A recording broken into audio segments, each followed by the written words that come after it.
ले लिए, कितने हसीन देखिए सच बात ले लिए। दूल्हा बेचारा रील बनाने रह गया, दुल्हन ने मेरे पंडित जी के साथ ले लिया। दुल्हन ने मेरे, नीतीश बाबू की सरकार है, आप और हम उन्हें उपनाम पलटू राम के नाम से भी जानते हैं। मैं 4 लाइनें उनके लिए समर्पित कर देता हूँ। रामेश्वर जी आप मत सुनिएगा, हाँ आप चिंता मत करिए, मैं आप है ही नहीं यहाँ पे, सुनिएगा साहब। हाँ वो बेचारे जेडीयू से हैं, पता चले भाई सुबह डर रहे तो क्या फायदा है, हम सुना दें इधर और उधर सुबह उनका कि तुम सुने क्यों, तो इसीलिए भी पूछा जा सकता है।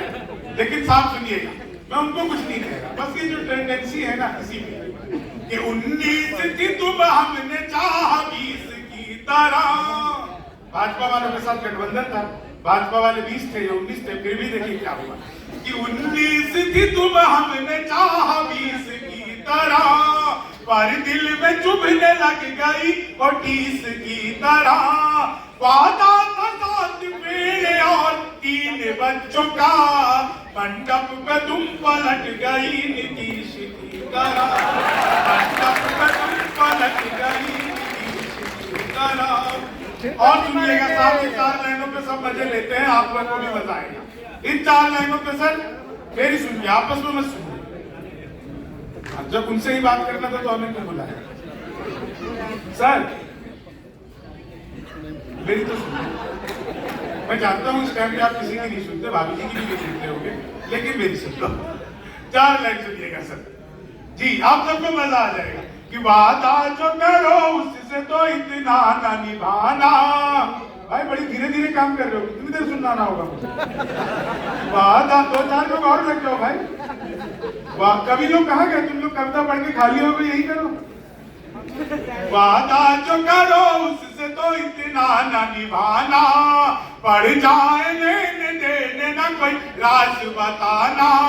बेटी बचाओ बेटी पढ़ाओ तो ठीक है, भूले से भी पत्नी को SDM ना बनाना। भूले से भी पत्नी को। अब ये 4 लाइन सुनिएगा, आप लोगों को बहुत मजा आएगा। सच बता रहा हूँ, मैं तो मूल रूप से आप सब जानते हैं यहाँ कहीं रहने वाला हूँ। यहाँ शराब बंद हो गई तो मैं दिल्ली रहने लगा। जब से मैं दिल्ली रहने लगा तब से दिल्ली वाले भी एक-एक करके बंद होने लगे, वो भी शराब के चक्कर में ही बंद हो रहे हैं। अब एक बचा हुआ है, वो किसी दिन भी बंद हो सकता है। मैं सच बता रहा हूँ, अब दिल्ली दुनिया वालों, सच बताऊं दिल्ली वालों को, अब तो मैं दिल्ली का ही हूँ एक तरह से, दिल्ली वालों को हंसने के लिए किसी चीज की जरूरत नहीं है। हम लोगों ने एक मुख्यमंत्री ऐसा बना लिया कि सारी दुनिया हम पर हंसती रही, तो हमें किसी चीज की जरूरत ही नहीं है। 4 लाइन ये सुनिएगा, आप लोगों को बिल्कुल मजा आ जाएगा साहब। अच्छा एक चीज मैं आपको और बताऊं, हमारे मोदी जी कमाल है साहब, सच बता रहा हूं। मैंने पिछले दिनों पूछा मोदी जी आपकी नीयत क्या है, मोदी जी बोले मेरी नीयत 5 साफ है।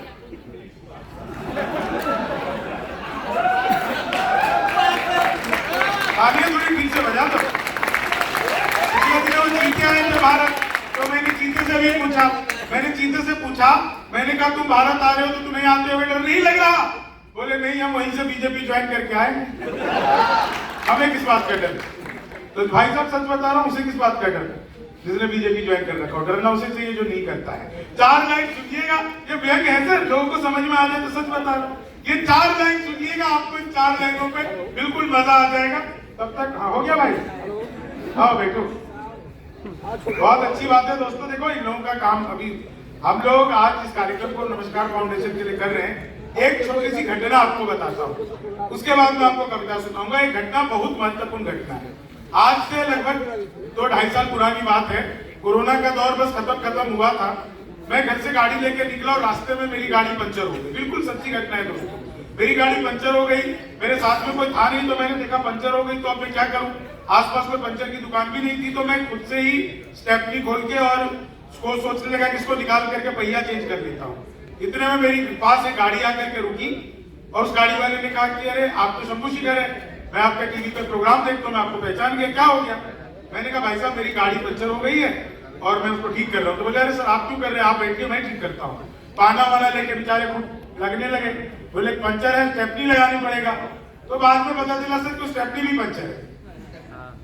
फिर उस आदमी ने हमसे कहा कि देखिए आपकी स्टेपनी भी पंचर है, टायर भी पंचर है, आप एक काम करिए, हमारी गाड़ी और आपकी गाड़ी के टायर नंबर सेम है, तो मैं अपनी गाड़ी का टायर आपकी गाड़ी में लगा देता हूं, आप अपनी गाड़ी लेकर के जाइए, आप कहीं पर प्रोग्राम करने जा रहे होंगे, लोग कहेंगे कि आप बिहार का कभी टाइम पर पहुंचा नहीं, तो हमें बहुत बुरा लगेगा, आप जाइए। मैं उनकी बात को मान करके और चला गया, और चला जाने के बाद आपको सच बता रहा हूं, मैं उस आदमी को जानता तक नहीं था, उससे पहले परिचय भी नहीं था। उन्होंने मुझे एक विजिटिंग कार्ड दिया, वो विजिटिंग कार्ड लेकर के मैं अगले दिन जब मैंने विजिटिंग कार्ड देखा तो उस पर लिखा हुआ था सुप्रीम एलिवेटर, और उसका नाम था कुमार प्रियदर्शी। वो कुमार प्रियदर्शी हमारे बीच में आज हैं, जिनको मैंने आज यहाँ पर देखा। एक बार आप ऊपर आ जाइए भाई साहब, इतने बढ़िया लोग हैं ये। मैंने इनका टाइम वापस कर दिया था, लेकिन सच बता रहा हूँ, एक बार इनके लिए तालियां बजाइए। ये दरअसल सर मैं इसलिए बता रहा हूँ कि मैं नेताओं की तो बहुत खिंचाई करता हूँ, लेकिन एक शेर आपके लिए पढ़ना चाहता हूँ कि साथ चलने का इरादा जब जमा हो जाएगा, आदमी मिल आदमी से कारवा हो जाएगा, तू किसी के पैर के नीचे तो रख थोड़ी जमीन, तू भी नजरों में सभी के आसमान हो जाएगा। बहुत बहुत धन्यवाद करता हूँ सर आपका। आप अपने भीतर की इंसानियत को ऐसे ही बचा करके रखिए, और आप लोगों से भी ये निवेदन करूंगा, जब भी मौका लगे तो किसी की मदद करिए, क्योंकि पता नहीं कौन कब आपकी मदद कर दे। दुनिया इसी तरह से चलती है। बहुत बहुत धन्यवाद कुमार सर, और आपके कारण ही आज हमारे बीच में सत्यम भी